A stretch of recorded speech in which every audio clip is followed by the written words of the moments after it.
Hey guys, how you doing?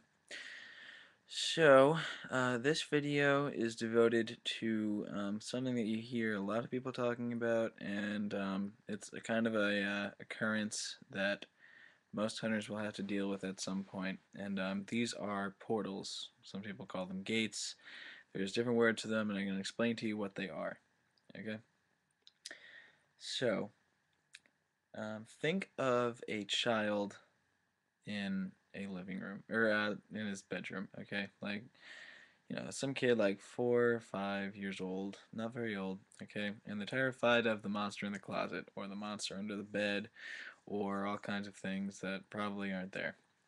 Um, well, usually that doesn't do anything, but emotional energy is right alongside dimensional energy in terms of spectrum, and very powerful emotions can actually push on dimensions, and that goes both ways.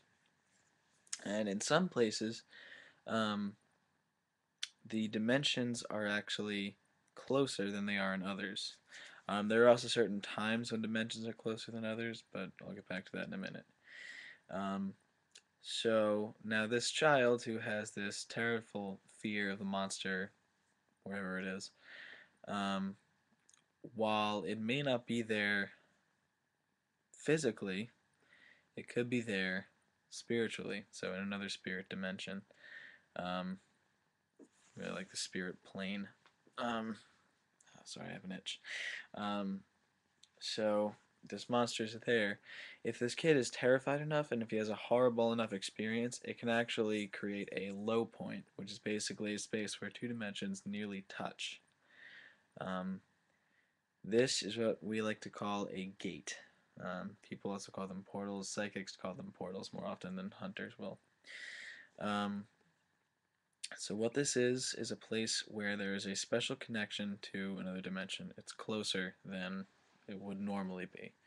Most places do not have a lot of dimensional interference or trafficking, but in certain places they do. Crossroads tend to do this naturally, and it's because of the way human emotion kind of works and directions.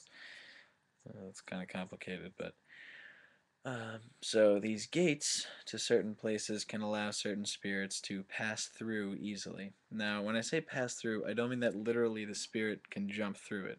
Although there are certain cases where if the place is as dimensionally wrought as it can be, a entity can actually pass through. But what it's more like is you have your two dimensions really close.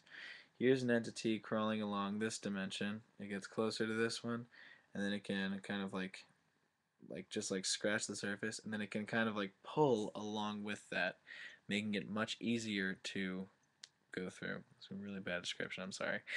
Um, so basically, it can use that low point to travel outside, but usually they stay closer to that low point.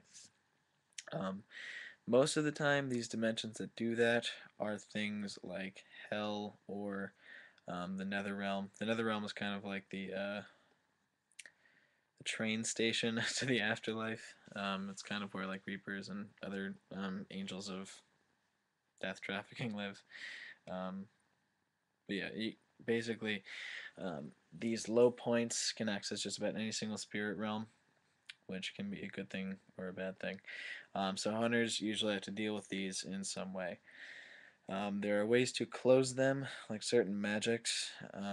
There are ways to just kind of like seal them off with like salt or iron, um, but you're gonna need a lot of it. And yeah, um, and a lot of hunters actually stay in these areas and like monitor them because they're very very difficult to close. Supernatural entities like monsters can also draw energy from these places because they're very very powerful dimensional and emotional output. So yeah, a lot of hunters do stick around these places. So if you ever want to meet a hunter, find a low point. They have different names for just about every single type. Like for ones that are close to hell, they're called demon gates or hell gates. For ones that are close to the netherworld, there's a couple different terms. You might have heard of Avernarian gate. or Nervine. I can never say it right, but something like that. Um, there's also gates to Fey or Fairy. Usually these are in wooded locations that have very powerful emotional uh, disturbance. Yada yada yada. The list goes on. Anyway, actually, interesting thing. Fey gates are very common in places with circular, um, natural things. So like rings of mushrooms or crop circles are very common places of Fey low points or fairy low points. Um, there are places where heaven does this. Those are sanctuaries, places like churches. Although they have to be good churches, not just a space that everybody's using to praise the Lord. But yeah.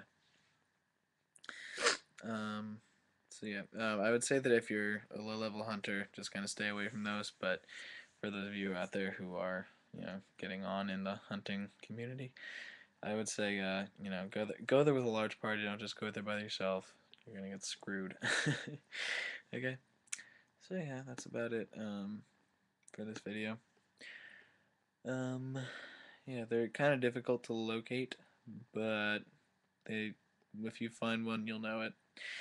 Okay, the place is kind of just it's very much like the dimension that you're connecting to. Okay, so alright, everyone. Good night and happy hunting.